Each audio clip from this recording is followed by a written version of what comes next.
ভাবুন তো বাংলাদেশ ফুটবলে যদি একসাথে যোগ দেয় বিদেশে বেড়ে ওঠা ৬ জন তরুণ প্রতিভা আর তাদের মধ্যে যদি থাকে আমেরিকান ২ যমজ ফুটবলার যাদের নিয়ে ইতোমধ্যেই ফুটবল ভক্তদের মধ্যে তুমুল আলোচনা শুরু হয়েছে।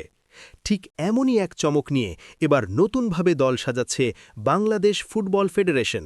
সামনে রয়েছে দক্ষিণ এশিয়ার বড় টুর্নামেন্ট স্যাফ U20 চ্যাম্পিয়নশিপ, আর সেই লক্ষ্যেই বাংলাদেশ অনূর্ধ্ব ২০ দলে ডাক পেয়েছেন বিদেশে বেড়ে ওঠা ৬ জন প্রতিভাবান ফুটবলার। সবচেয়ে আলোচিত নাম হল আমেরিকান যমজ ভাই রোনান সালিভান এবং ডেকলেন সালিভান, যারা এবার বাংলাদেশের জার্সি গায়ে মাঠে নামতে প্রস্তুত। এছাড়াও দলে জায়গা পেয়েছেন ইংল্যান্ড প্রবাসী ইব্রাহিম নওয়াজ, কানাডা থেকে আসা সুশ্রুত মণ্ডল এবং তরুণ প্রতিভা ফরজাদ আফতাব ও আমির সামি।